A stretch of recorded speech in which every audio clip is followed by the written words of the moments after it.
Dr. Brian Kennedy. And I'd like everybody to introduce themselves real briefly, our longevity team, before we give Dr. Kennedy a proper introduction. Hi, I'm Alex Kotov. I'm a transhumanist YouTuber. I go under the name Transhumania. Hi, I'm Rowan Horn. I run the YouTube channel Eternal Life Fan Club and big life extension activist, and I want to live forever. Let's do it. I'm Max Anderson. I run the new YouTube channel, Max Eternal Life, and I'm a huge life extension, obviously, person as well. So, yeah. All right, so for a proper introduction for our awesome guest today, Dr. Brian Kennedy is internationally recognized for his research in the basic biology of aging and as a visionary committed to translating research discoveries into new ways of delaying, detecting, preventing, and treating human aging and associated diseases. Dr. Kennedy is the director of the Center for Healthy Longevity at the Yung Lu Lin School of Medicine at National University, Singapore. He also serves as Distinguished Professor in Biochemistry and Physiology. The center seeks to demonstrate that aging interventions can be successfully employed in humans to extend health span, the disease-free, highly functional period of life. Other goals include world-class preclinical research to better understand the biology of aging and community-based approach to improve health quality with aging in Singapore. From 2010 to 2016, Dr. Kennedy was the president and CEO of the Buck Institute for Research on Aging. Currently, he remains as a professor at the Institute, where his lab addresses the biology of aging.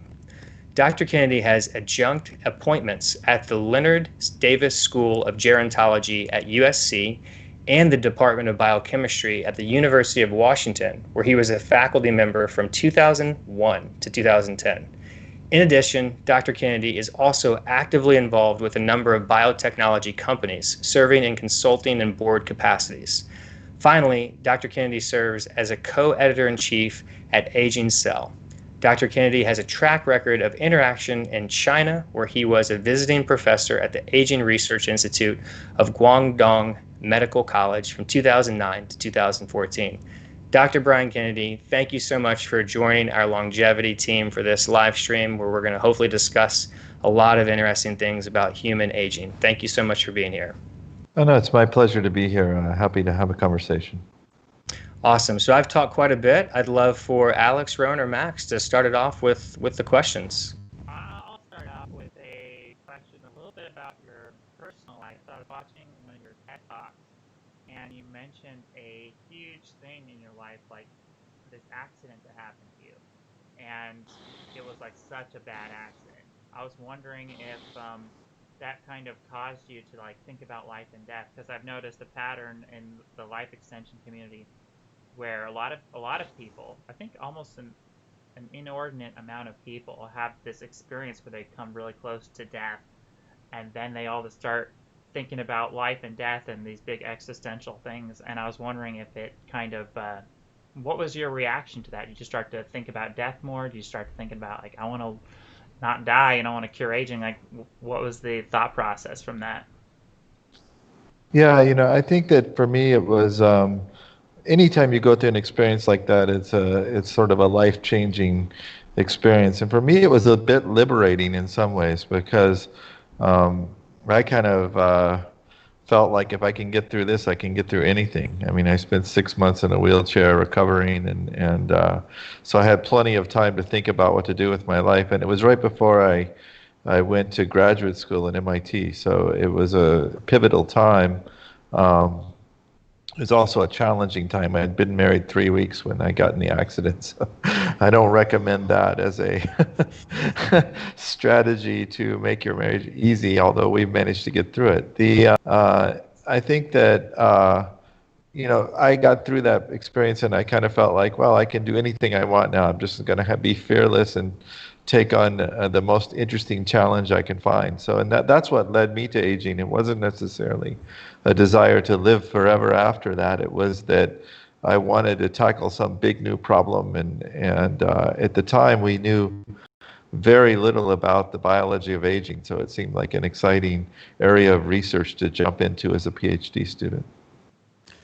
That takes us to the next question, actually. Could you tell us a little bit about your sort of research history and how you went from doing your graduate studies with Dr. Lenny Garante? I'm sure we're all familiar with his company and his work and whatnot.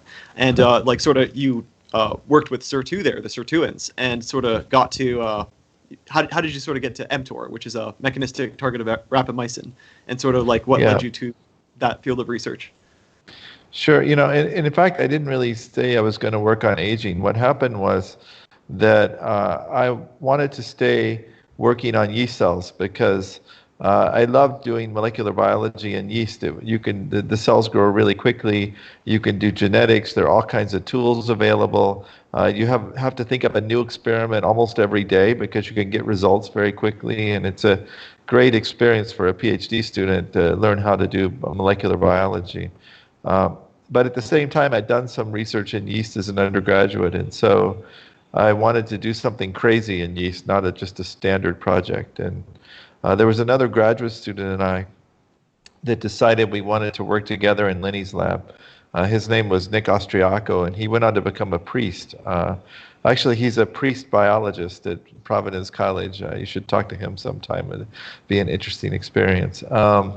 And we decided that the two craziest things we could think about were aging in yeast, because it's a single-celled organism, and apoptosis, or programmed cell death in yeast, because why would a single cell want to kill itself for the greater good of the strain or of the species? So we decided that aging was less implausible than apoptosis, and so we decided to work on aging.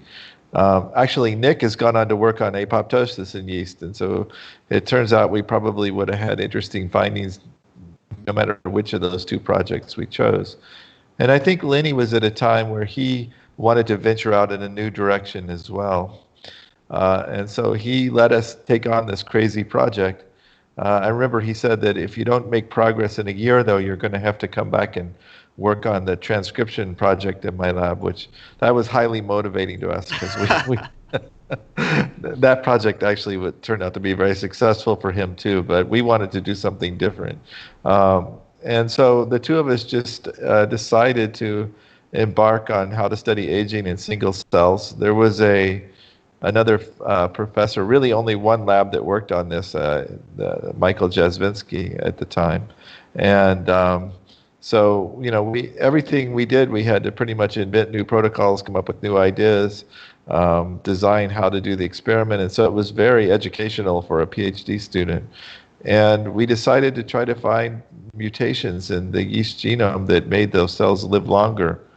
And we took an agnostic approach to that and ended up finding the sirtuins. So at the time I started working in yeast, I didn't necessarily think that it would tell us much about human aging. And there were several professors at MIT that told us we were crazy for doing the project.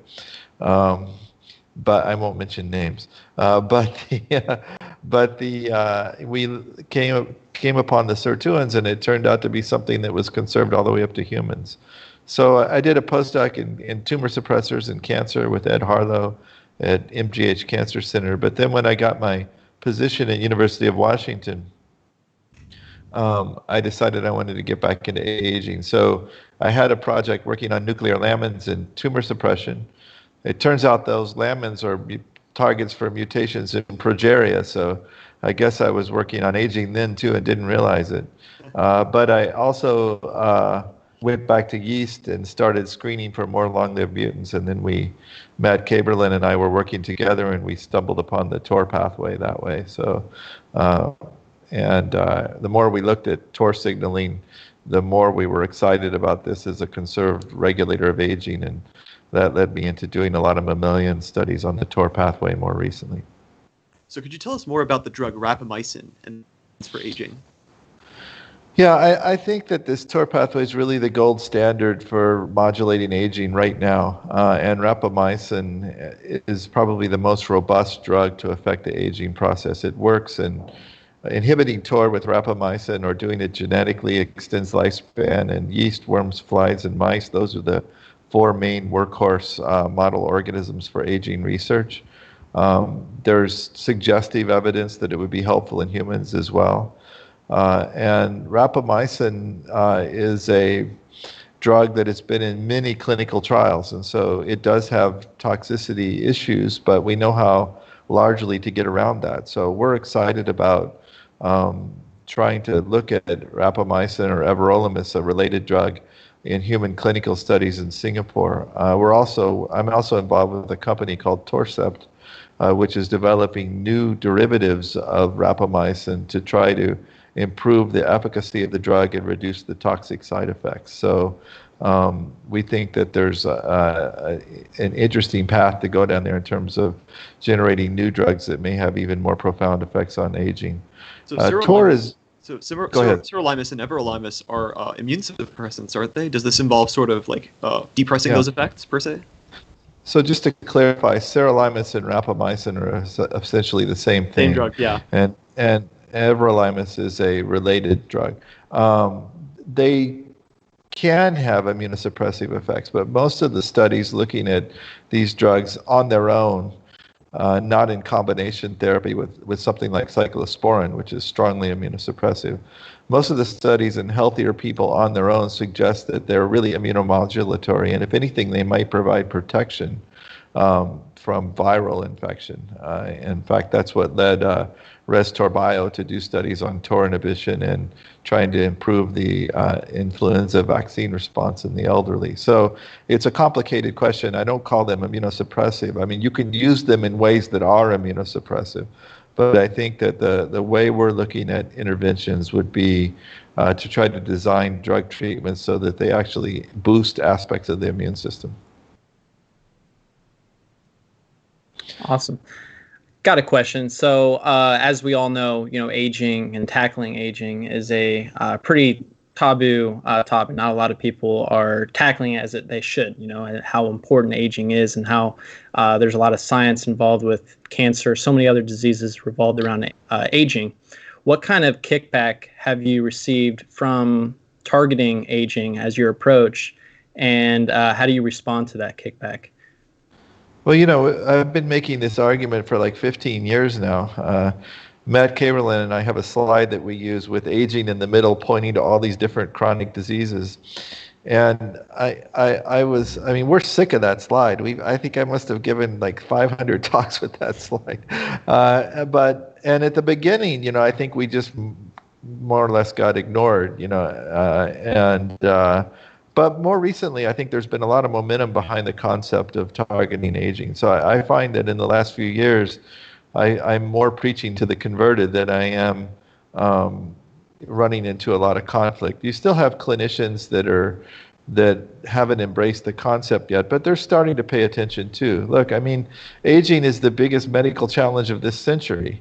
And by the way, if we had kept people biologically younger, we'd have a lot less people dying from coronavirus right now, too. So I think that over the last decade, people have at least in the medical field, have come around to understanding the concept.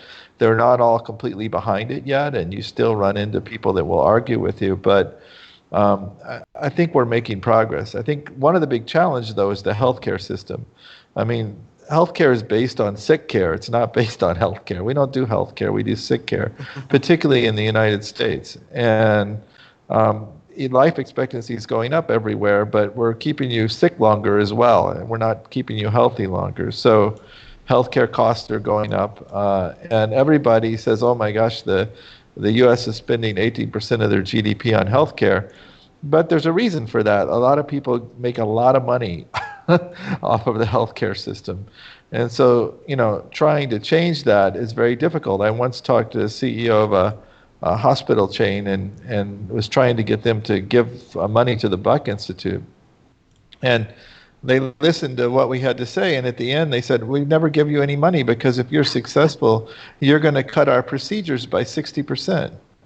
And they make money off procedures. And so, this is I think that there's a recognition now that aging is a risk factor for disease. There's a huge amount of data that we can slow aging in animal models, and enough hints that some of that will translate to humans as well. But how you break down this siloed system of treating one disease at a time and even funding research on one disease at a time, and really get people to embrace this notion of true prevention and true healthcare is a big challenge. And that's one reason I'm in Singapore, because Singapore has a bigger aging problem than the US does. By 2030, there's going to be 30% of the population over the age of 65, only 2 workers for every retired person. And the Singapore government pays a substantial portion of the healthcare costs. So you can do some calculations and tell them that, wow, we're going to save you $3 billion just by extending health span for 5 years. And they can understand that. They don't have such a crazy healthcare system that the US does. So we have the potential to do clinical studies to validate interventions over here. And there's a reasonable path to actually move some of these interventions into community-based healthcare. So I think that I'm looking at Singapore as a test bed to really bring these studies into the human realm. And I think that the system in the US is so complicated, and you have a complete inability of the government to get anything done at the moment, as evidenced by 100,000 people dying from coronavirus, that I don't know. It's really a revolution we're talking about. It's not just embracing the concept of targeting aging, but how do we get that into the mainstream in terms of the healthcare industry? And that's a big, big challenge. Brian, thanks so much for sharing those details. We want to ask questions from the audience, so we want to really encourage the audience watching live right now to comment in the live chat. And Nicholas, who's a big life extensionist, and I actually interviewed him and his girlfriend on my YouTube channel a few weeks ago. My YouTube channel is Brent Nally, same thing as the name right below.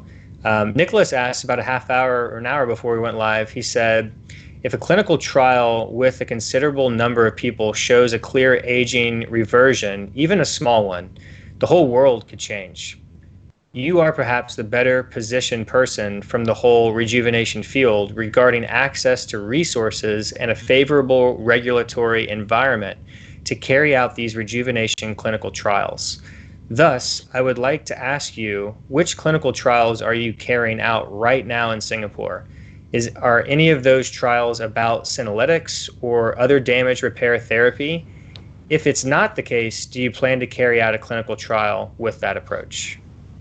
Yeah, let me come to that answer, but first let me echo the thought at the beginning of the question.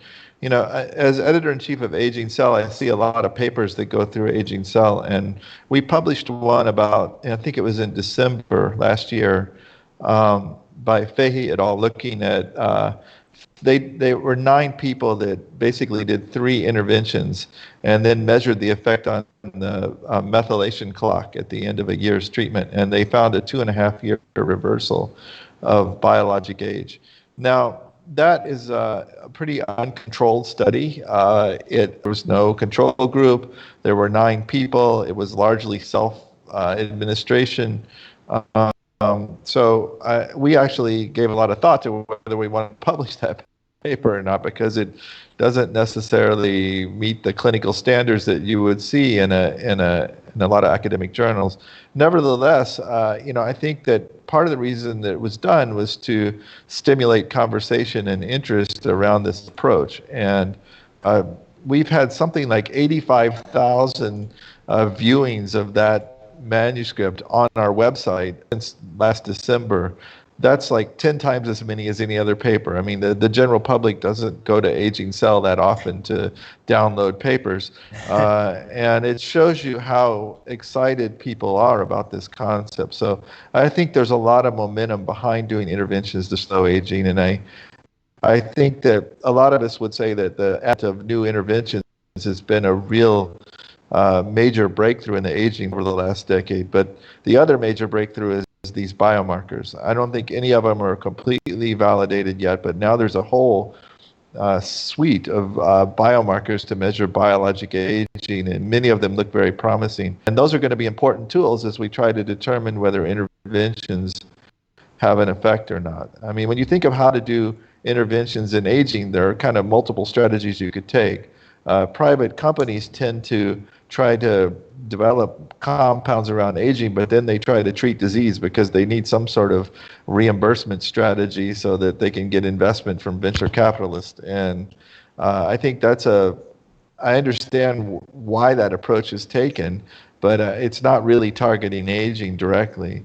If you really want to target aging, there's sort of two approaches that are being tried right now. One is what Nir Barzilai is doing with the TAME trial in metformin, which I think I'm supportive of that study. I don't want to speak badly about it, but it's very expensive and it takes a long time. So it's looking at 3,000 people over the course of 1 to 3 years trying to prevent multiple different kinds of chronic diseases simultaneously, which is what you would predict would happen if you extended health span.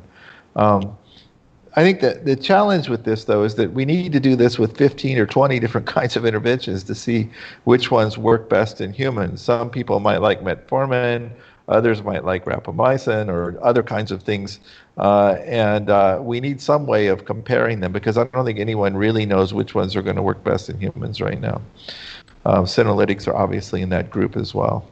So what we're trying to do in Singapore is to do shorter term, up to 6-month trials in people 45 to 65 that are at risk of chronic disease but not yet diagnosed with the multiple diseases, and to try to use these biomarkers as outcomes to see if we can slow or reverse the rate of change of these aging biomarkers. And rather than do one, we're going to do a whole set of different aging biomarkers, partly because we need to understand whether these different biomarkers are measuring the same thing in terms of systemic aging, or they're measuring overlapping or different things. I doubt that they're completely different, but I imagine that they're overlapping measures of aging. And so we ultimately probably need to put them together in some way to get a true analysis of how fast people are aging. In terms of interventions, we're starting out a little bit we're starting out safely. So one of the first things we're looking at is exercise, and then we're also looking at alpha-ketoglutarate, which is something that we identified in my lab in collaboration with Gordon Lithgow that compresses morbidity in mice. And that research was sponsored by a company called PDL Health, and they actually have products on the market. They're natural combinations of natural products that are aimed at extending health span and compressing morbidity.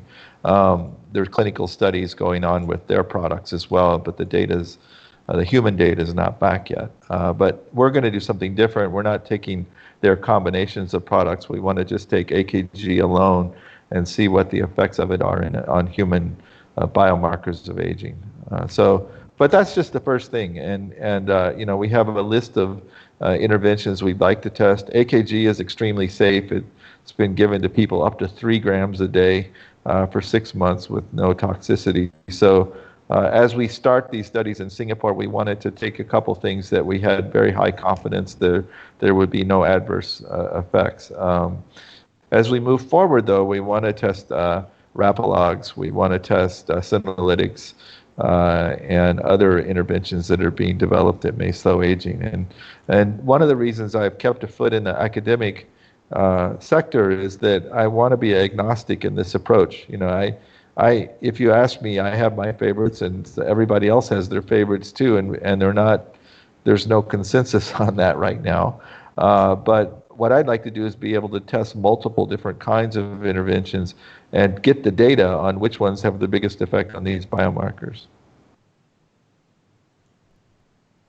Awesome. So my question is, and I hope my audio is louder now, but there was some audio issue with me. But my question is, I've seen some different aging scientists. They have different theories as to, like, some will say the aging is programmed into our genetics, and others will say that aging isn't programmed into us, but it's something that, like, it's just something evolution never solved for, like a problem it didn't solve for, but it's different than programming. Do you understand? Yes. Like the two different kind of theories? and Jan and I wrote a paper on this a few years ago, and it led to some debates. There are people that feel very strongly about this. I guess I'm still on the side of things that aging is not programmed, but that it's a consequence of declining natural selection. Having said that, there are things that are programmed that influence aging, and so in a sense it's programmed. It's just that evolution didn't set up these pathways and mechanisms to control aging. It set it up to control development and fitness, and they have knock-on effects on the aging process. And one example I think of this that's today, and Vera Gorbanova and Andrei Seluanov and I just wrote a review on this. It's not out yet, but it'll hopefully be out somewhere soon. Is to look at bats. Bats are a very interesting species. They live an extremely long time, but the reason they're in the news these days is they're a reservoir for viruses that can get to humans, either directly from bats or more likely through other intermediate species. And these bats are intriguing because they travel long distances, so they're exposed to lots of different pathogens, and they live in huge colonies so that they can transmit those viruses among other bats very easily. And they've developed an interesting evolutionary strategy, which is to just tolerate the virus. So, part of the senescent response in the body is the sting pathway, which recognizes cytoplasmic DNA. DNA shouldn't be in the cytoplasm, but in senescent cells, it gets into the cytoplasm. And then that drives a whole innate inflammatory response that may be contributing to the SASP, the senescence-associated secretory pathway. So bats have a defective sting pathway. That was partly researched by Linfa Wang here in Singapore. And so they just tolerate the viruses and don't have a huge innate immune response to it. And it may be that selection to tolerate those viruses is part of the reason they live a long time too, because they may be resistant to the increased inflammation that occurs with aging, and they may be resistant to the deleterious effects of senescent cells in the body. We might learn some interesting things from bats because, what have we been doing in the last 100 years? We travel all over the place. We don't fly ourselves, but we get in big airplanes to do it. And we're living in very dense populations, which is something that's only happened in the last few hundred years. And so in a sense, we're kind of in a bat-like environment now, but we haven't had time to evolve mechanisms to deal with that. And so maybe targeting the sting pathway or parts of the innate immune response that respond to cytoplasmic DNA might be an interesting approach to slow aging in humans, and it might have interesting effects on how we respond to viruses too. So that's an example of sort of a program that bats developed to deal with viruses, but it may be the reason they live much longer than other species their size as well. Could you tell us a little bit more about TAME and what the company sort of produces with regards to? Yeah, I have to first say that we have become a restructuring of the company. It went back to a private company, and so we changed the name to Torcept, Torcept. So it has a new name now. But the main focus is on to improve upon rapamycin. As I said, rapamycin shows a lot of efficacy around aging, but it also, if dosed inappropriately, can have significant side effects. Not just immune suppression, but it can also have metabolic side effects. There are ways to get around that by how you do the dosing, but still we think that there's a lot of, you're limited in how you can dose the drug unless you want to get side effects. So what we've done is test a bunch of derivatives of rapamycin for ones that do a better job of inhibiting the mTOR1 complex and do less inhibition of the mTOR2 complex, because at least for some of the side effects, they come from inhibiting mTOR2.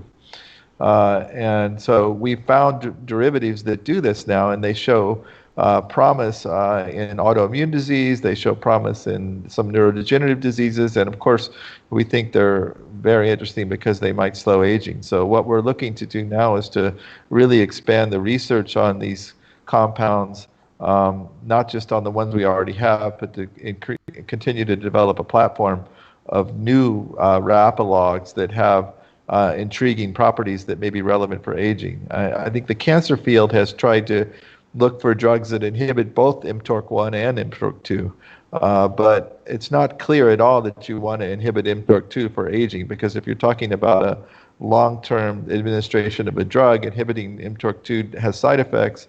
And also there's some suggestion that actually activating mTORC2 and inhibiting mTORC1 may be the best thing for aging. That's still a debate right now. We want to really diversify the repertoire of molecules that can differentially inhibit these two complexes and see which ones work best for aging and disease.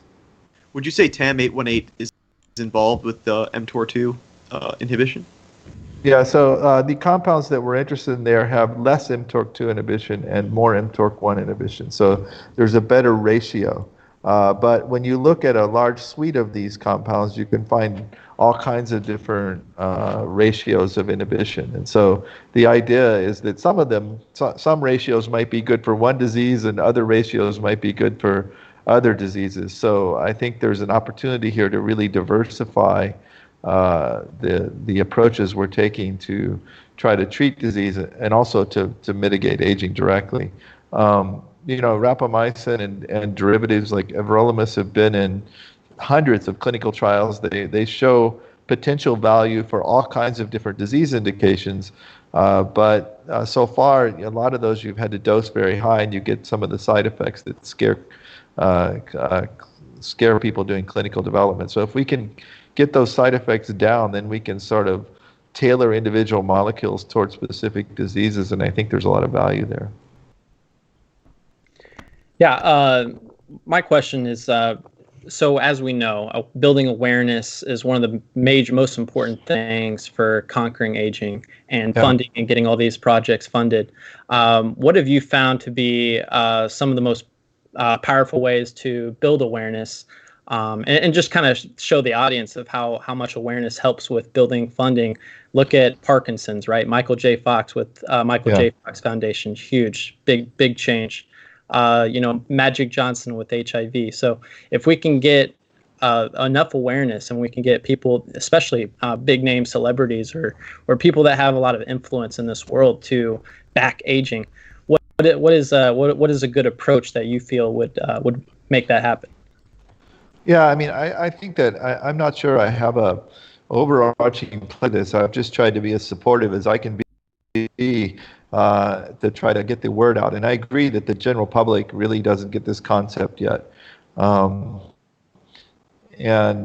so I've been all over the world giving talks and TED Talks and other things to try to do my part to get the word out. But it's still a challenge. I don't think we've been completely successful at that. I think most people in the public still don't understand that aging is a modifiable parameter.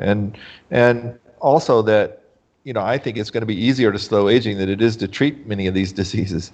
So I think that the field has only been partially successful at that. And getting big names, celebrities involved is a great idea. And in fact, for a while, Cameron Diaz was involved. She had a couple books on healthy aging, and she came to the Buck Institute and talked to us. I believe Britney Spears was also involved in the Cryonics movement. That may be the case too. I'm not aware of that, but it's possible. Suzanne Summers is a big life extensionist. She comes to RadFest. She's written books. Ira Pastor interviewed her. We should definitely reach out to Suzanne Summers and interview her here on this longevity YouTube channel. I'll get to work on that because I think celebrities are really important. Unfortunately, it's unfortunate that we have these brilliant scientists like Dr. Brian Kennedy and the other people we've interviewed and will continue to interview. But we need to reach out to celebrities to tell us about why. Yeah, no, anything that works. I'm just trying to get the word out, and part of the reason I think I flew 600,000 kilometers last year. And this year I'm flying none. So it's a bit of a life change for me. But part of the reason I did all that travel is to really, support organizations that are trying to get the word out about this, because it really is a revolution in medicine. It's really the biggest problem that we face in this century, and we can do something about it. I think that it's like I said, aging, I think, is very modifiable, but we have to get the general public and government agencies and also the private sector behind trying to make these changes. And I think there has been interesting movement in the private sector lately, and there's been more awareness on the part of governments, but they still haven't really taken the plunge and really committed to this concept yet. There's some countries that are talking about doing that. I think you're seeing a lot more interest in aging research in China now. Singapore's interested, and some other countries too. We got a very large grant in Chile to set up an aging research center there. And these, aging isn't just in the richest countries in the world. Even in Africa, 4 of the top 10 killers, causes of mortality are age-related diseases, and they're happening 10 or 15 years earlier than they happen to people in the other parts of the world. So this is really a global challenge, and we have to continue to do everything we can to get the people that have the resources knowledgeable about this and really make an effort to do something, because right now we're still limping along with tiny bits of money. We could really accelerate this process dramatically. I still spend most of my time begging for money.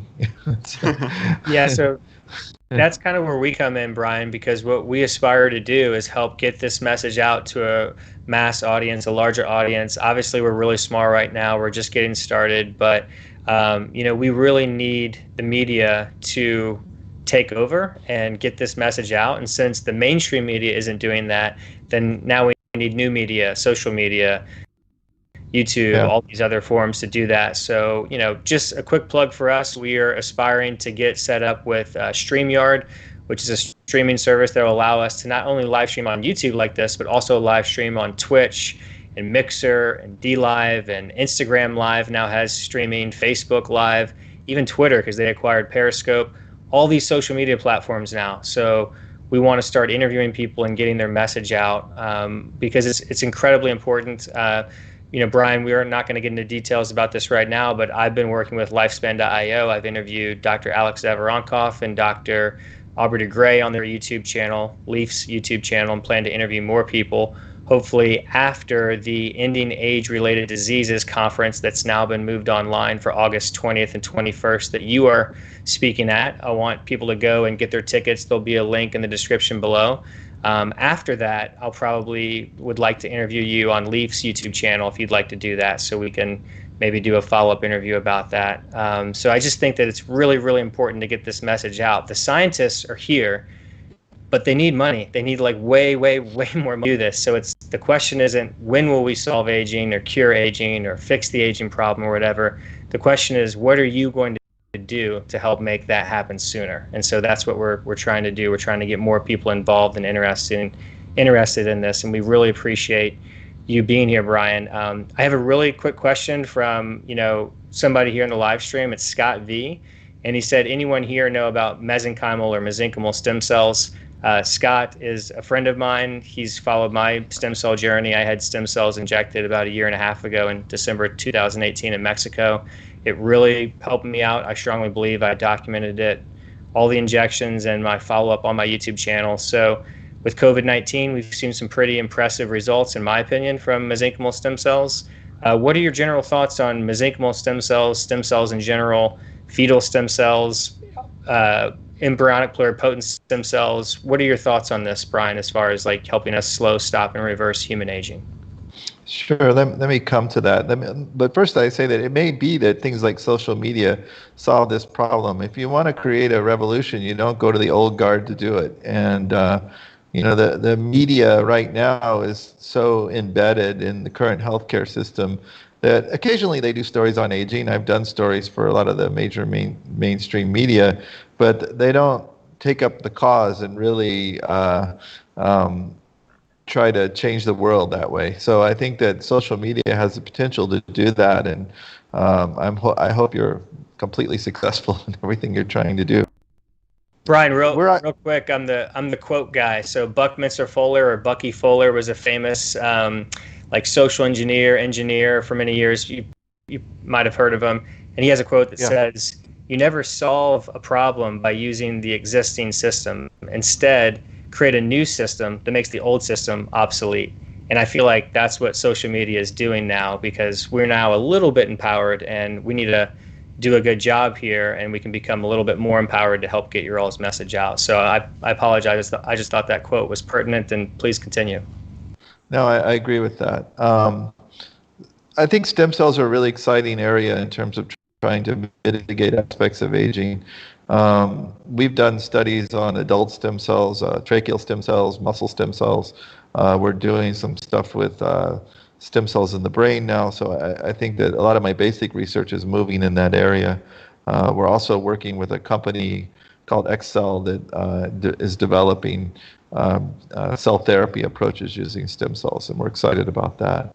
I think that the stem cell field still suffers from this decision by George Bush, not to allow embryonic stem cell research in the U.S. And what happened is that a lot of that research went underground.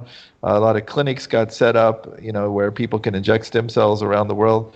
And I've been to some conferences where these stem cell clinics get together and talk about their results. And I tend to think there's value there in injecting mesenchymal stem cells. I think most of the data suggests that they don't really engraft and have a permanent residency in the body, but they several months, up to several months, and they secrete a lot of factors that are beneficial in other cells in your body. So I think there is evidence that this is beneficial, but the kinds of clinical studies that you'd really like to see, so that you could understand mechanisms and really get down to what kinds of the benefits are most apparent, really haven't been done well yet. And so we're still a little bit in terms of stem cell injections, and which is, you said you went to Mexico. I mean, that's evidence for that fact.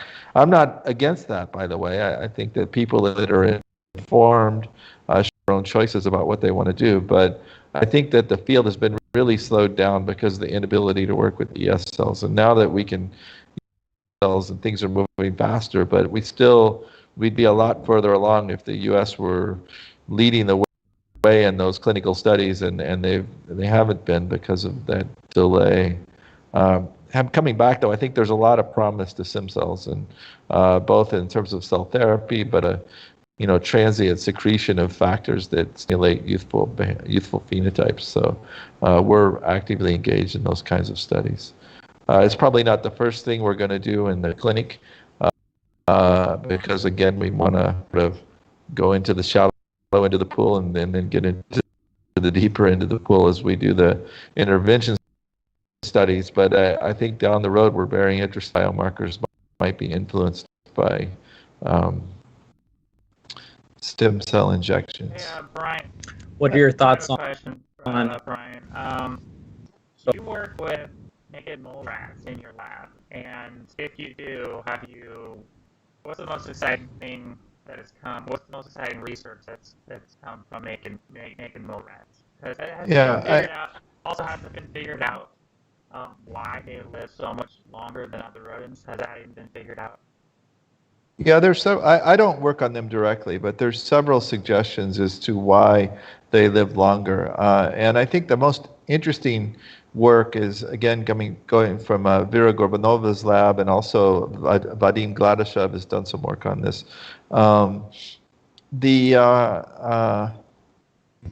There's several different.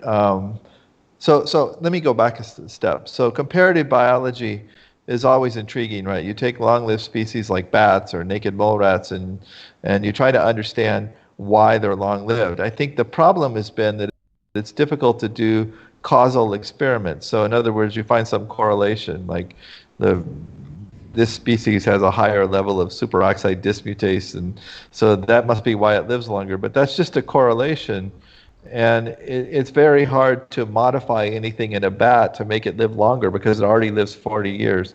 So I think one of the most interesting experiments is to try to engineer longevity mechanisms that these species have evolved into mice and see if you can make those mice live longer. And so one of the things that naked mole rats have is a longer version of hyaluronic acid. So this is a extracellular molecule that's on the outside of the cell, and it can be expressed at different lengths, and it has signaling properties and structural properties. And what Vera's done now is to use a genetic trick to make hyaluronic acid longer in a mouse. And that mouse is showing extended health span and longer lifespan. It's not published yet, but so I can't talk about the data, but too much detail. But this is the kind of thing we want to see. Because that would prove that property of naked mole rats has something to do with the aging of the naked mole rats, because you can engineer it in the different species. There's also some changes in activation of sirtuins, particularly SIRT6 in naked mole rats that might be interesting, and there's several other properties as well. So it's probably not just one mechanism that makes them live 30 years, but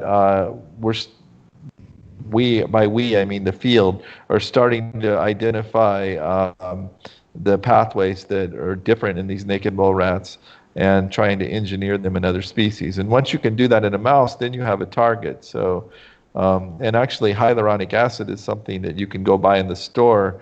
It's usually used as a topical, but it's possible. You could imagine strategies to try to test that in humans as well. So I think that we're entering a new world of these in this sort of comparative biology, where we can not only identify the differences in long-lived species, but then try to engineer them in other animals and show that they have an impact on aging. Alex, you're muted. Brian, do you have any hot takes on Chimera Labs and their work with exosomes? I don't know specifically about that lab, so I can't really comment on that. I would say that exosomes are another very interesting area. Anything that's secreted in the blood and acts as a signaling molecule is intriguing, and that could be metabolites, it could be proteins, could be mesenchymal stem cells secreting their own factors, and exosomes, are really only about a decade old in terms of heavy levels of research, but we now know that there are major pathways for which cells signal each other. They contain everything from RNAs to proteins, and so identifying which types of cells secrete which types of exosomes and how they're having a role in signaling, I think is very interesting. And since this is mediated through the bloodstream, it's an easier thing to try to modify from an interventional point of view as well. So I think in general there's a lot of promise in the exosome research right now as it relates to aging, but also all kinds of different diseases as well.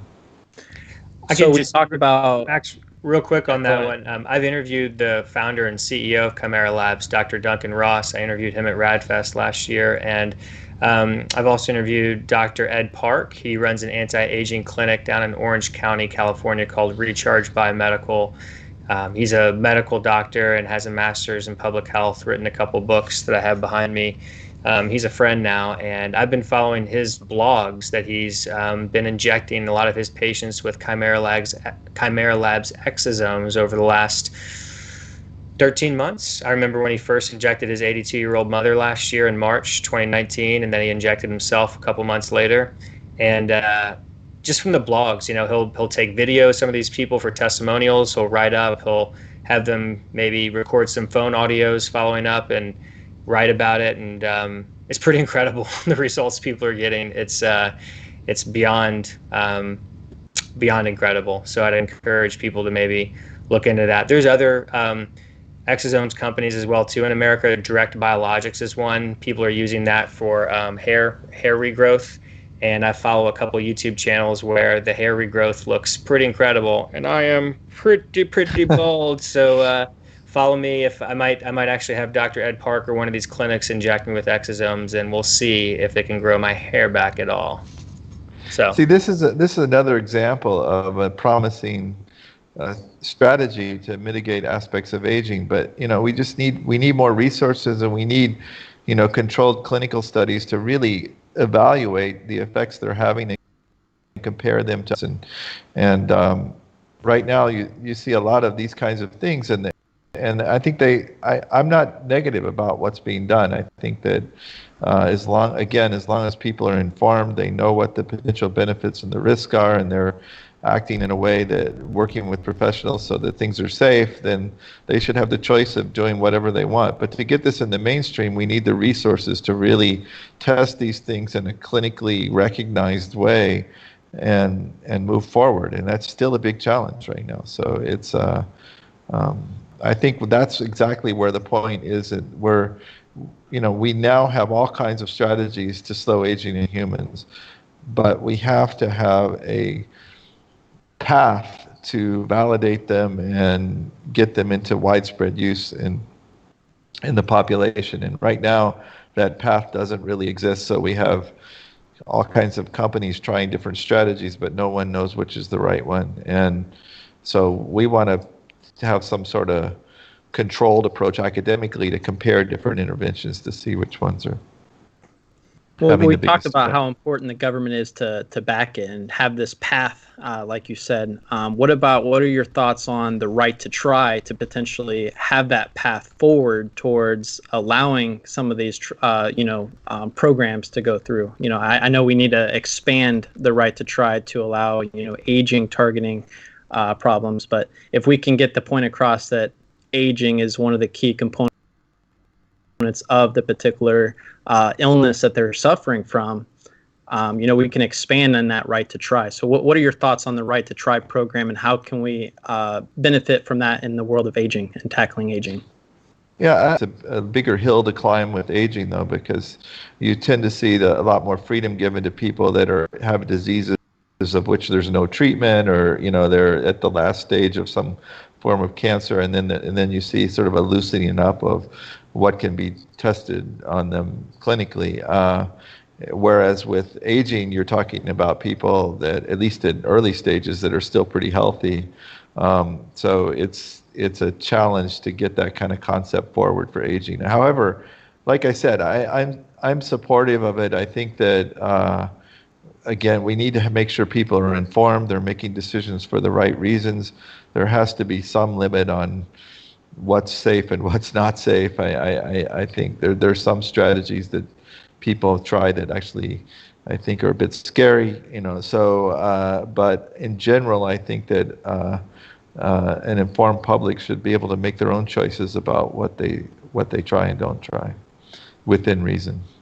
I think the longevity team feels very similar to that, Brian, just so you know. We kind of preach that same message to our audience, and we try to do our best to educate people by not only having, experts like you on, but then also making sure that we're relaying that message constantly when we're live streaming on our own or on other social media. Just so that's really important that you stated that, and we really appreciate it.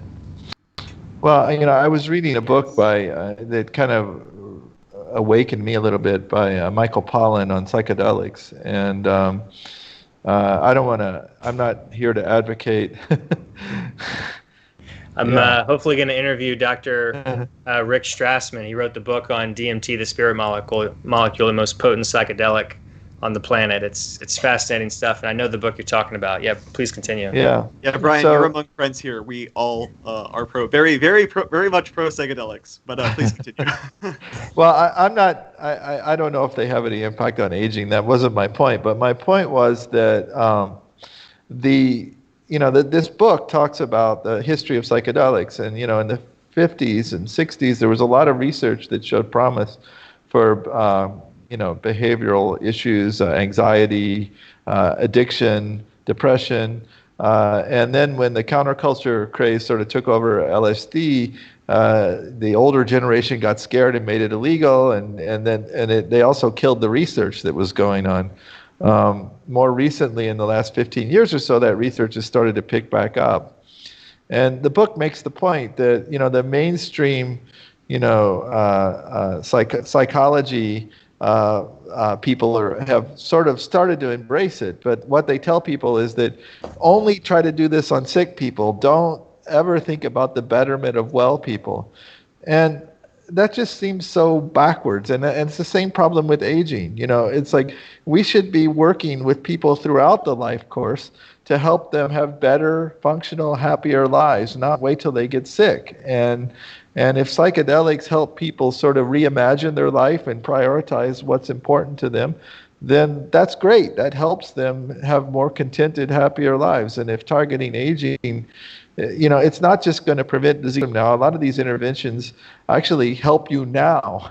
And I think that we have this false dichotomy between a person that's healthy and a person that's sick, and we can only do something once they're sick. And that probably made sense 50 years ago based on what we knew, but it certainly doesn't make sense now. And waiting until people get sick is the very cost ineffective, and also just from a point of view of keeping people healthy and functional, it's very ineffective too. And we need to be helping people throughout the life course, not just after they come down with some disease. And I think that's another major change to medicine that needs to happen. But, you've got this, entrenched idea of, don't take risks, don't do things that could have adverse events. If people are healthy, don't treat them. We don't do prevention. It has to change. And aging is a part of that story, but it's not the only way, the only thing. Absolutely. So my question is, this is kind of a practical question, so the audience might like to know, like, of all the foods, what do you think would be the best for longevity? Well, the first thing is less of it. The average American is eating 3,900 calories a day, the average American male. And we know that's bad. Overnutrition accelerates many aspects of aging. So, then we can wade deeper and deeper into this discussion as we go forward. There's some people that advocate, ketogenic diets or high protein diets or low carb diets, but intermittent fasting. Yeah, I'll get to fasting in a sec. I actually like fasting, the concept. The point though is that if you look at animals and you do isocaloric experiments so that they're getting the same total calories, and then you vary the macronutrients, it's the result in many, including mice and flies, is that high carb, low protein diets generate the longest lifespan, not the reverse. Again, that's in an isocaloric environment. Most people that are eating lots of carbs are getting too many calories, and so that's clearly bad. So I think I try to tell people to maintain a balanced diet and keep the calories down to something reasonable. And I'm also very supportive of these fasting strategies. I think that calorie restriction is very hard for people to do. Every time I say that, the Calorie Restriction Society gets mad at me, and I'm happy that the people in that society can do that if they want. It probably helps them. But for the general public, I think that's very difficult. Partly because if you're only eating 1,400 calories a day, you practically have to be a nutritional expert to get all the things you need in that low-calorie diet. So I feel like a lot of people end up being malnourished when they try to do something like that. But fasting is largely safe, at least for people that are healthy. And I think that there are many different strategies to do that, too. There's 5-2 diet, there's time-restricted feeding, eating within an 8-hour or 12-hour window. I was talking to somebody who eats in a 4-hour window now. So warrior diet. Have you ever heard of OMAD? Yeah. That's what I do. It's like just the one meal a day. Yeah. So. And That's actually, basically what we do, Brian. Yeah. I try to eat within a 4 or 6 hour window every day. Of course, social pressures throw that off, but when it's just me, I'm hanging out at home, no social pressures. Yeah, I try to keep my eating window small. Yeah, I have the same social pressure problem, but I try to eat one big meal a day. I'm on 34 hours of fasting right now, currently. Oh, wow. So some people who are watching right now, they might have heard of like Jean Calment, right? And they might be thinking to themselves, well, Jean Calment ate 2 pounds of chocolate a week. Does that mean I should eat 2 pounds of chocolate a week? What's your thoughts on that? Like centenarians and their diets, and have you seen any like patterns that are developing through the centenarians as far as what they're eating? Let me and get things to like that? centenarians in a minute. I'm also involved with a company called El Nutra that Walter Longo that started down at USC, and it generates diets that mimic fasting, and so you can actually buy a box of food for 5 days, and you eat what's in that box, and it takes you down to about 500 calories a day. That was in the Netflix show with Gwyneth Paltrow, right? Yeah. So I think that's an interesting strategy. All of these strategies show anti-inflammatory properties. They may be good for autoimmune diseases. They may be good for a range of preventing other diseases as well. I think there comes a point, though, when people get frail, when the fasting is not a good idea. So it's probably great for people that are still healthy, even if they're older. But once you get into a frail state, even in the mice, we found in a study that I was on with Walter, that the mice were living longer doing these fasting. But then at some point, the line crossed over because you suffer from undernutrition very late in life. So that's just a caveat that I think fasting is generally good for healthy people, but a frail person probably shouldn't be trying that at home. The centenarians, they don't if you ask Nir Barzilai, he'll tell you they don't tend to have behaviors that are conducive to long lifespan. They were more likely to smoke. They tended to eat more calories. They weren't thin, and that a lot of what they did was chose the right parents. So genetically, the genetic component to longevity generally is probably relatively small, maybe 30%. These are all back of the envelope calculations, but somewhere in that area. But for centenarians, it's very high. So what that means is that you can get the right combination of genes that gives you a long, healthy lifespan, and even if you don't take a healthy lifestyle approach. I mean, none of these people are morbidly obese. I mean, it's not like they're super unhealthy, but they didn't try. They don't have one thing in common that they did to live longer. But it's been hard to identify what those genes are. I think the reason for that is that there are lots of different mutations that confer long lifespan. We know that in animal models. The yeast and the worms, up to 5% of the gene knockouts are long-lived. Again, that's why I think that evolution didn't select for a long lifespan. We weren't optimized for that. So it's relatively easy to make mutations and affect that phenotype. And the evidence in mice is starting to suggest that too. So it's probably not all of these centenarians had one mutation in one gene that would be easy to identify in a GWAS study. It's probably they all have combinations of rare mutations, and they're different genes and different combinations. And so if you look at a population level, it's really hard to identify them. But a lot of it is genetic in the centenarians. Can I just real quick? I asked Dr. Aubrey de Grey about this when I interviewed him, and this is what I personally strongly believe from research in centenarians for over a decade: is that it's not just genetics, it's not just what they ate, it's not just their environment, where they live and stuff like that. It's their mindset, and you have to dig deeper to really understand this and ask the right questions of them. I've found that centenarians really, in general, they have a stronger mindset where they don't let traumatic things affect them as much as the general population. For example, a loved one dies, they have a proper amount of mourning for maybe a few days or weeks or months, and then they get over it and they move on. So there's a psychology aspect of this that I think is really important. And so the example I give is, if you have two brand new Teslas that are the exact same model coming off the lot, you give one of them to a 16-year-old who just got his license. You give another one of them to a healthy 35-year-old who's been driving very well for 20 years. Come back to those cars 2 years from now. Which one do you think is going to be in better condition, right? So there's a consciousness component to this meat sack that we have. So I think that if we're just looking at genetics, we're overlooking the epigenetic effects, and it takes a different type of approach to understand how impactful this is for centenarians and for health. I think there's There's some truth to that. There's a big psychological component, stress management, attitude that I think impacts aging, and it's been hard to get at that using animal models. So I think we know less about that from a mechanistic point of view than we do in other sort of physiologic pathways of aging. But my grandmother lived to 101. I never really saw her in a bad mood.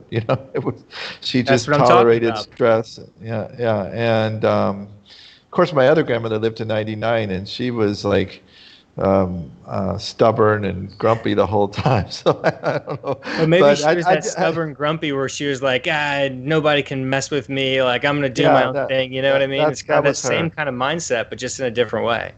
She had a doctor at 60 tell her that she had so many problems she wasn't going to live 5 years, and she outlived 2 or 3 of her doctors. So it was, but she did it like nobody's going to tell me what to do. That was definitely her attitude. So there may not be one path to get to 100 psychologically, but I do think it's a significant component. So. That Brian, that George Burns quote, the comedian. I've studied comedy, and a lot of comedians have lived really long too. And George Burns lived to, I think, 100. He was on David Letterman, when he was around 99 or 100.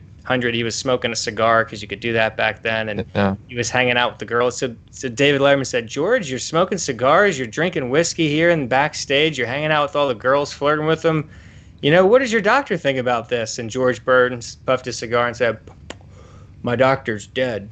So I think that at some point it's like, you just kind of have to live life and enjoy it. So, speaking of oxidative stress, have you heard of Protandim? Yeah, I've heard of it.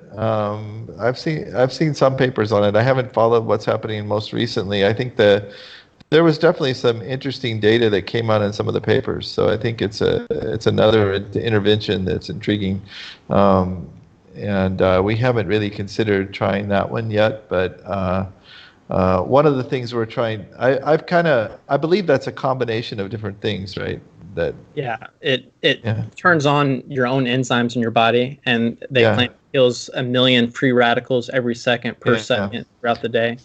Yeah, we're really motivated by single interventions right now with single compounds because we're trying to get mechanistic information out of the clinical studies we're doing. So we haven't really started looking at from my academic side. Haven't started looking at combinations yet. Although I think that the company work we did with PDL, we were trying different combinations of natural products, and we could find synergistic effects. So I think there's value into combining things together. It's just that it becomes difficult to delineate the individual mechanisms of action of compounds when you start doing that.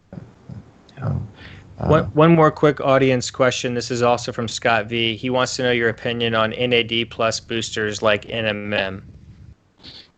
They're definitely intriguing. It's something we plan to test. We've talked to Chromodexts about this.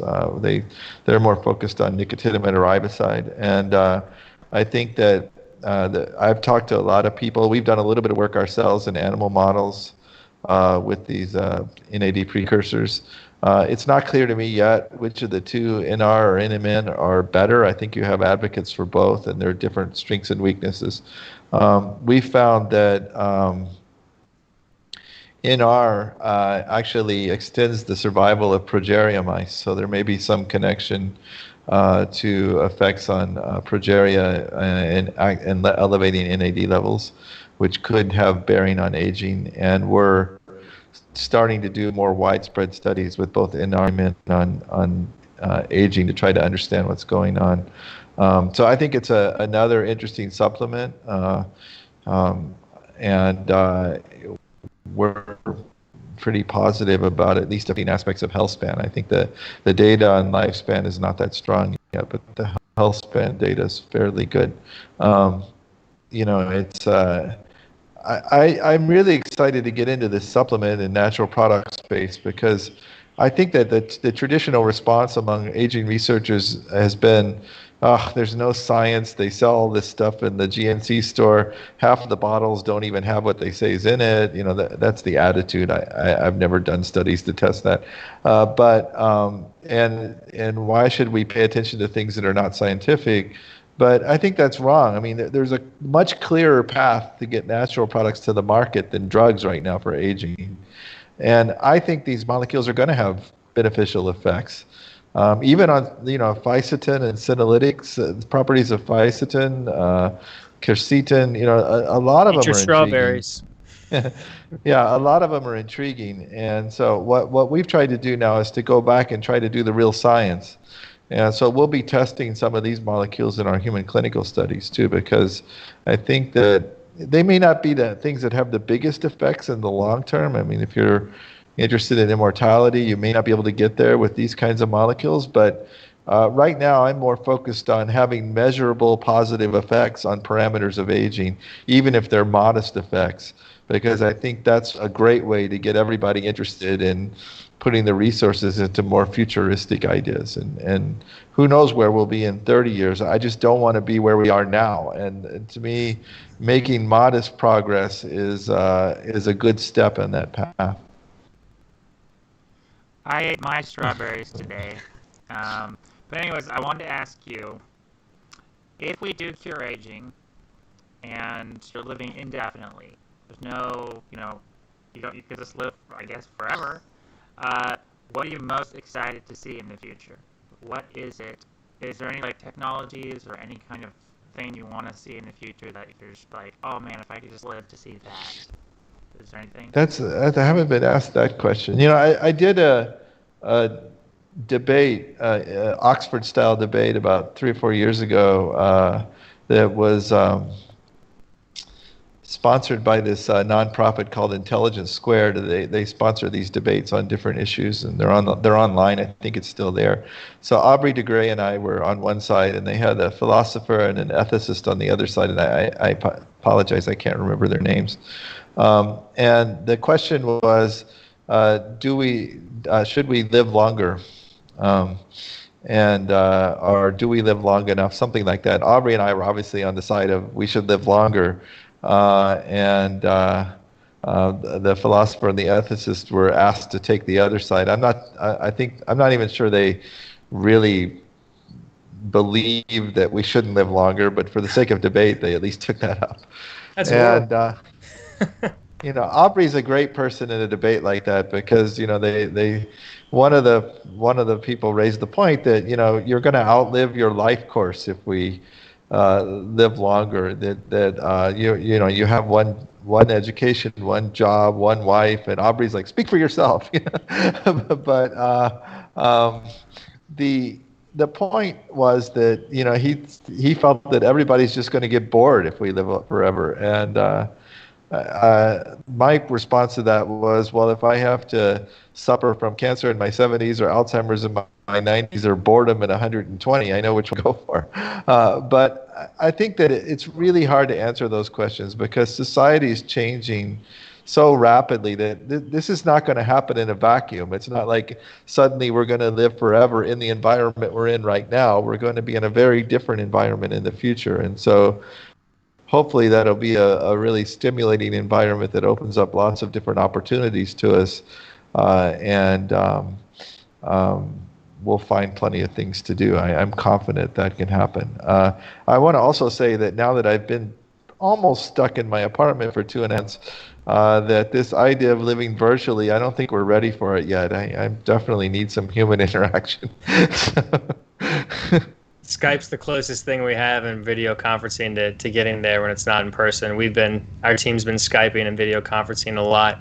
I want Alex, he's been trying to get in the question here, but real quick, to finish up on NAD+, I just want to say anecdotally, I've talked to people at RadFest who had NAD+ infusions and also people who have been wearing the NAD+ patches. And anecdotally, I've heard some pretty incredible stuff too. So I wanted that to be stated about the NAD+.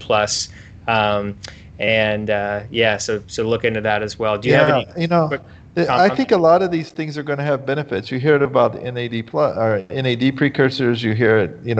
We have people taking our product at PDL Health, the Rejuvent product, which is AKG and a combination of vitamins, and we're getting all kinds of interesting feedback on increased endurance, increased performance.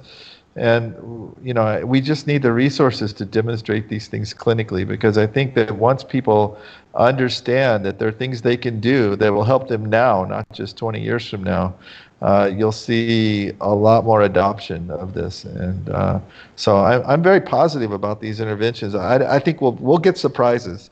Some things won't work when we expect them to. Some things will have different properties than we expect. I'm not saying it's going to be a clear downward path, down the ski slope. There'll be bumps along the way, but we have to go down this path with much promise. And we can't just wait till people get sick and develop more and more expensive therapies that don't really help them that much. It's not working. And so they'll just die from the next disease, right? Yeah. You said earlier, Brian, that our healthcare system in the first world is, I think what you were referring to, the Western world, and in general, pretty much the whole first world, is like the sick care. I actually call it trauma care. That's what it really is. It's like, if my arm gets cut off, rush me into the hospital, pump me full of drugs, save my arm, save my life. But when it comes to healthcare, that's a personal responsibility. Do your research, hop online, follow Dr. Brian Kennedy on LinkedIn and these other brilliant geroscientists and rejuvenation experts. Follow us on social media. We're interviewing these people and trying to get you the latest science. That's how you keep up with your health, and then actually putting that into action. It's great to know all this information. You have to actually live it. You have to get good sleep every night. You have to do the things that we know make sense to increase your health span. Well, but also I agree with that, but I think it's a little bit unfortunate that that's the situation we're in right now, because if we had care physicians trained to really do healthcare, and everybody had health insurance, so they didn't have to wait till they were super sick and go to the emergency room in the U.S., then we'd have a much better system. So I think there's definitely a role for government to play in promoting this healthcare revolution, but right now they're not doing it. So we have to do what you're saying. We have to take responsibility and learn all the information ourselves. And so I want to encourage people to go do that as well. I think that's the best approach you can take at the moment, and hopefully we can institutionalize health a little bit more going forward. So last question on this whole topic of vitamins and supplements and sort of practical things you can do to live forever, and then we'll move on. But do you have a personal recommendation for the people watching in the audience that which vitamin or natural dietary supplement do you think they could take that has the most scientific evidence, the most effectiveness, and the probably the best for cost? Because a lot of these things like TAME 818 and rapamycin, some people might be a little the cost might be out of their sort of income range, or perhaps they're not ready to try sirolimus yet. Do you think there's anything like vitamin D or one compound that they could take very reassuredly, knowing that it'll do at least something to sort of help them out, practically speaking? Well, okay, so that's you mentioned vitamins. I wasn't going to go there, but I will briefly. Okay. So I think that probably, it's been very hard using meta-analysis to show that taking vitamins are beneficial for any aspect of health. And I think what we're missing in this equation is we never ask people or determine people what their levels of vitamins are. So we just tell everybody, go take a bunch of vitamin D. And what we should be telling them is that if you're really interested, here's 20 things that you should go measure. Figure out which things you're low in and which things you're normal in and which things you're high in, and then supplement accordingly in a personalized way rather than just take something like that. And we're trying to move toward that with our studies in animal models now. We're working with a professor here at NUS, Dean Ho, who has developed artificial intelligence strategies to optimize personalized dosing. He's applied that mostly to cancer, but now we're trying to apply it to healthy aging. So we're doing it first in mice. So, and we're using vitamin A because we have very interesting data on vitamin A in aging. It actually extends lifespan in mice, but if you dose it too high, it causes toxicity in some mice too. So we want to know what the optimal dose is. So for each mouse, we measure parameters in the bloodstream every month and then recalibrate the vitamin A dose for each animal. And so the goal is, can we do better with that approach than just giving all the animals the same level of the vitamin? If it works, then we'll move that into our human clinical studies as well, because I think that's still missing in the aging field. We have to get to personalized medicine, and this, sirolimus or AKG or nicotinamide riboside, these aren't going to work for everybody, certainly at the same dose, and we have to understand that in the end if we want to maximize the effect. The only thing I'm doing a lot of running, especially now that I have plenty of time to run. I'm up to 20-kilometer runs, which in the Singapore jungle is a interesting. You run into all kinds of new difficulties running in this climate here, but I lose sometimes up to 3 kilos in a run if I run that far. So I have to constantly drink fluid while I'm running. Anyway, it's a side point. Yeah, so I'd say so you'd say the best thing somebody could take is actually not a supplement but a blood test, perhaps. You might have different needs for vitamin D. You might be working indoors more than other people. You might have like a different skin complexion. Yeah. First, know thyself. I think also that I am taking the PDL Health product, partly because it's being marketed, and I think it's a little disingenuous that I'm involved with the company and not trying it myself.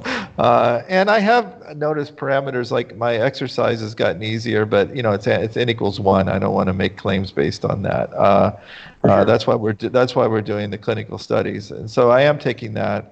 But other than that, I'm just trying to have a relatively healthy lifestyle. So, Brian, I just want to say real quick, I'm the co-founder of a company called Lev Sciences. It stands for Longevity Escape Velocity. We might be changing the name because it's too, esoteric and too geared towards the longevity field.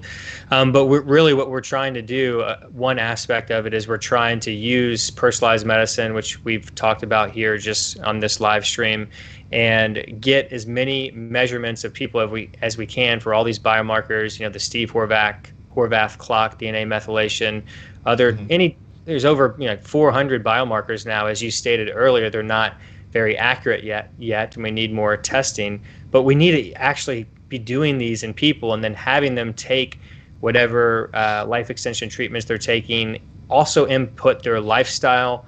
More data we can get from them, the better.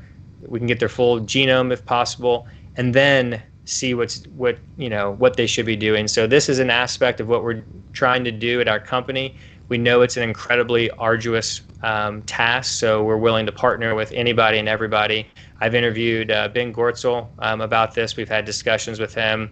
I've been in contacts with Keith Kometo, the founder and president of Lifespan.io, and working with other people as well too. There's a new company called Qualitude that's rebranded to Ageless RX.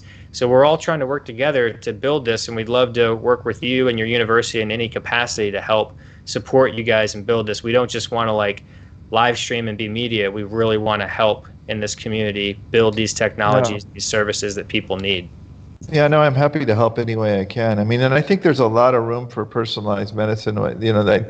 There's a company that I help out called Affirmative Health that's trying to develop personalized strategies for people with mild cognitive impairment. And looked at about, we just have a paper published, it'll be published soon, on about 35 people.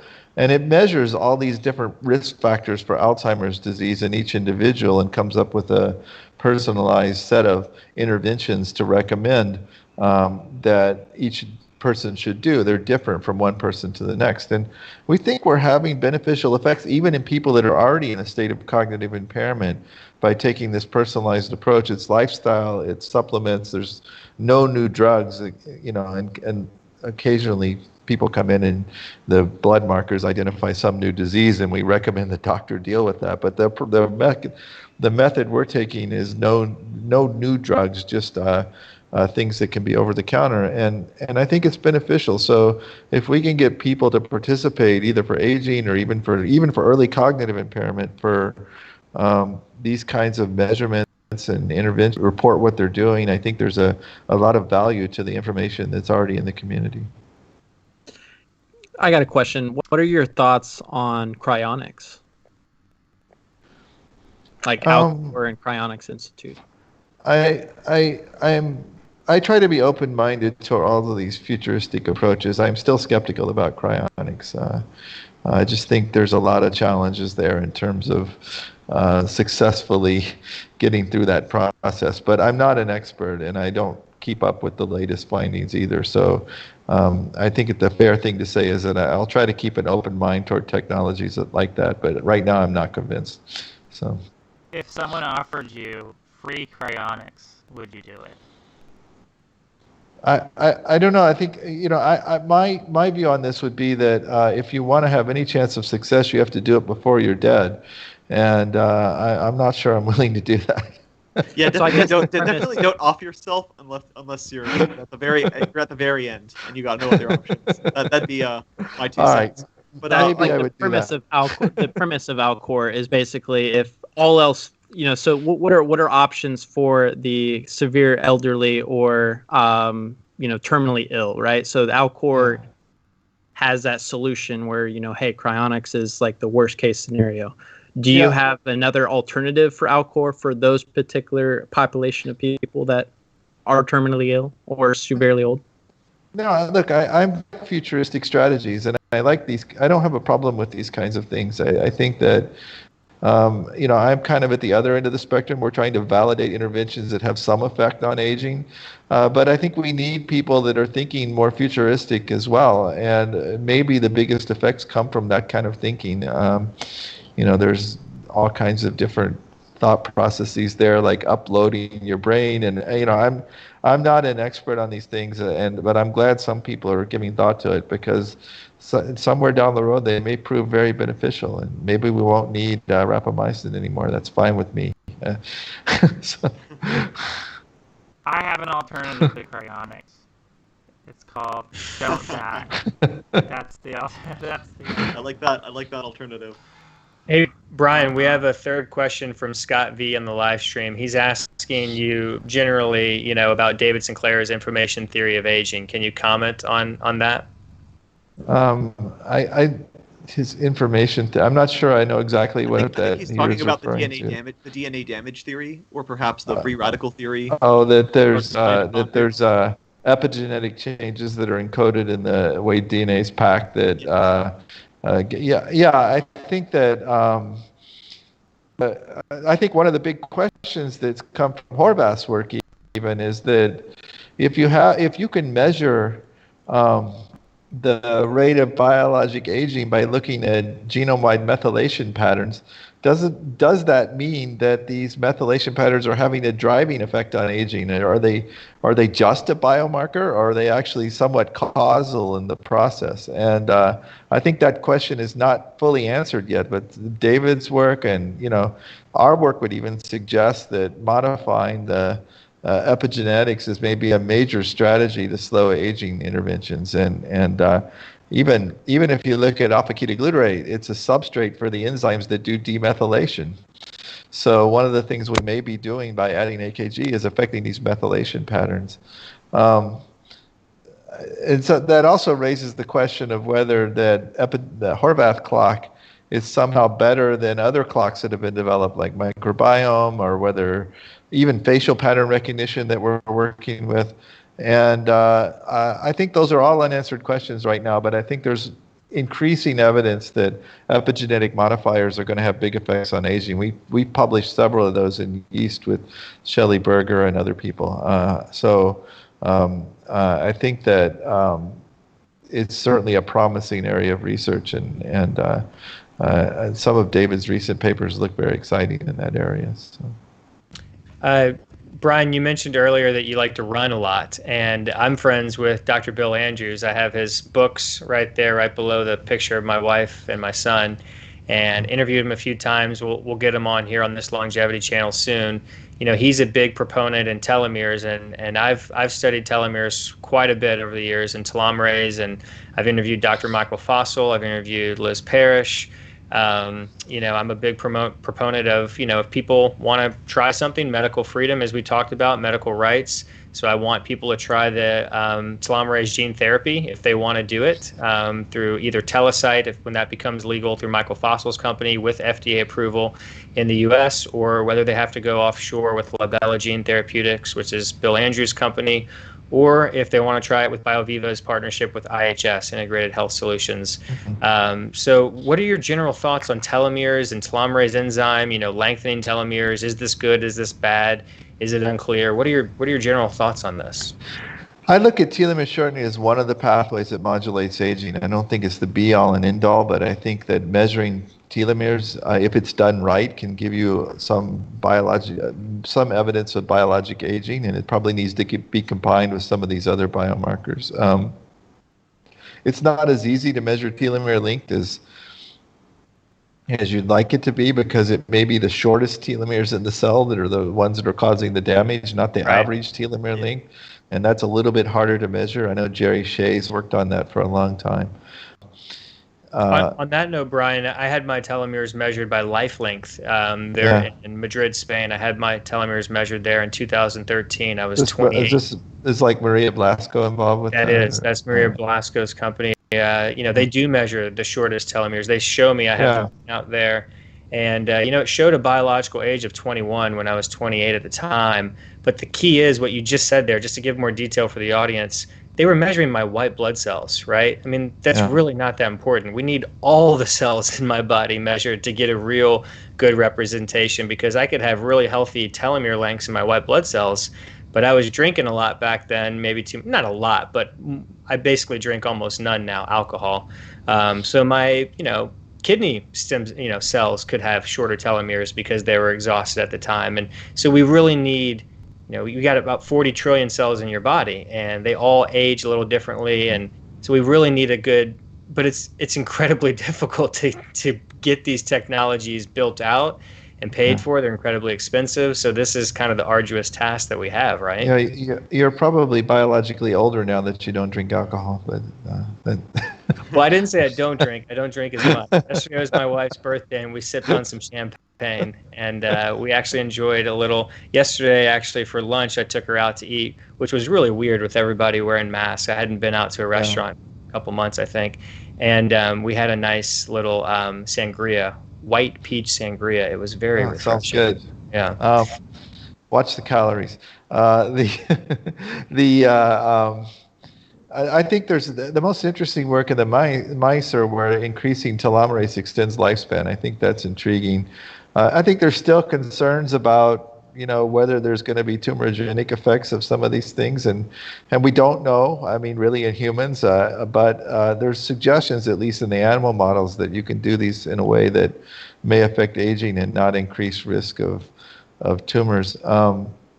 I also think the reprogramming stuff that Manuel Serrano and other people are doing is really intriguing with respect to aging as well. Again, I don't think that's ready for prime time in humans yet, but there is evidence that if you can in vivo reprogram cells partially, you can reverse aging properties. And so that's another downstream area of research that may prove very interesting.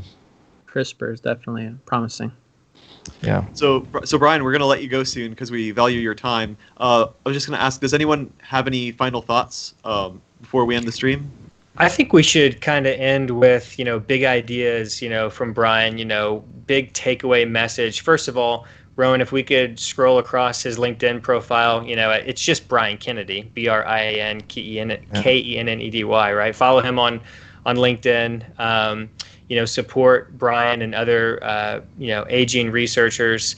But my, final big idea or final thoughts that I want to hear from Brian are, what are you most optimistic about? What can the audience be doing to help support not only your research, but all the, anti-aging, longevity, biorejuvenation, technology, industry in general? What's your general advice for Joe Schmo sitting at home watching this live stream or watching later on? Well, I think you mentioned it already. On a personal level, they need to take charge of their own health, and get the information they need. We know sustainable lifestyle modifications are good for aging. We know some level of cardiovascular exercise, a little bit of resistance training. I feel pretty strongly about the benefits of fasting or time-restricted feeding. These are things people can do now, and it will benefit them. The important thing is finding something that's sustainable, and that's where most people run into challenges. But that doesn't mean we shouldn't encourage people to really make that a serious part of their life, because it will have an effect, not just in the future, but now. And then in a broader sense, I think that really we just need everybody's support for what we're trying to do. I mean, I think our goals here, it's totally a win-win strategy. We're going to save money and keep people healthier and happier longer at the same time. But it requires a relatively radical restructuring of healthcare systems, of the way clinical studies are done, of the way drugs are approved, and it's not an easy path forward. So we need everyone on board, talking to their legislature. We need private sector support in terms of developing these companies that are moving forward. But overall, I'm very optimistic. I think that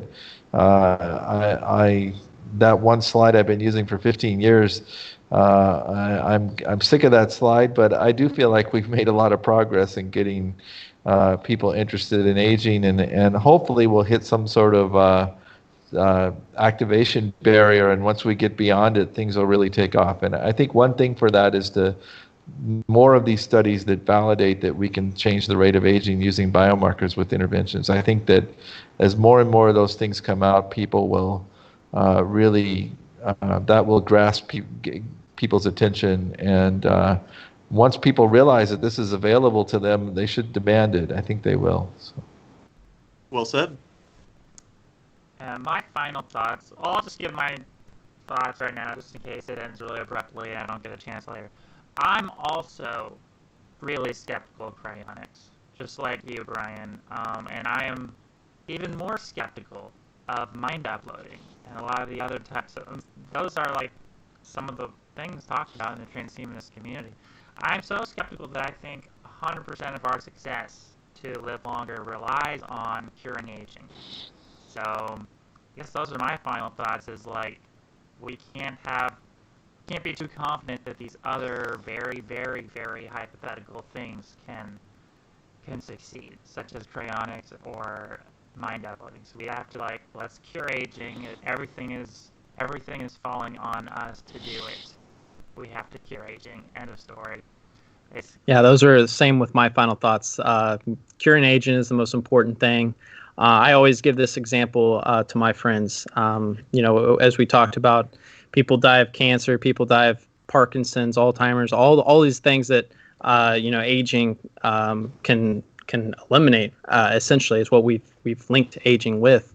That's what we should target is aging. There's so much funding for cancer and all these other diseases, but aging, if we can target that and we can understand that aging is a disease and we can conquer that, that it opens the door for everything else. And the example that I give is the boat. So you have a boat and there's a hole in the boat and there's water filling up. By finding a cure to cancer, you're just taking a little bit of water out of the boat, but you're not solving the little hole that's in the boat. So even if you find a cure to cancer, Parkinson's, heart disease, there's so many other diseases that you'll just die of right afterwards, right? You may survive another 2 years from cancer, but then Parkinson's or something else hits. So if we can conquer aging, that's fixing the hole in the boat, essentially. So. Yeah, and don't forget COVID-19. COVID-19. It's an 8-fold increased risk if you're over the age of 65. And we don't know how biologic aging relates to that, but I'm going to guess that people are biologically younger are doing better. And what happens when the next pandemic comes along? The vaccines we're developing now aren't going to work. The disease is going to cause different pathology, but the end result is probably going to be acute respiratory distress, and it's going to be mortality for people that are older. So a good way to hedge our bets against pandemics is to work on aging. And and not just wait until and be reactive when the next pandemic comes around, or in the case of some countries, be non-reactive. So, Good words. Alex, you get the last question or comment for Brian, but real quick, one final one from the live stream, Scott B. I think this is a good one. He said, final question, out of all the innovations in the longevity science, which one has him most excited? Brian. Yeah, I hate to single out one. I really think that the fact that we have many different interventions and many different ways of measuring aging right now is what makes me excited. And I think that I look at the interventions like keys and the biomarkers like locks. We have to figure out what keys fit in what locks. And when we open the door, what are the physiologic changes that we get that are beneficial? And I want to see that move forward, and I would love for AKG to be the miracle component because it's something that I worked on. But my bigger interest is in showing that we can effectively extend health span. And if it turns out another approach is better, that's okay too. I just want to quickly and agnostically test as many of these things as I can. So.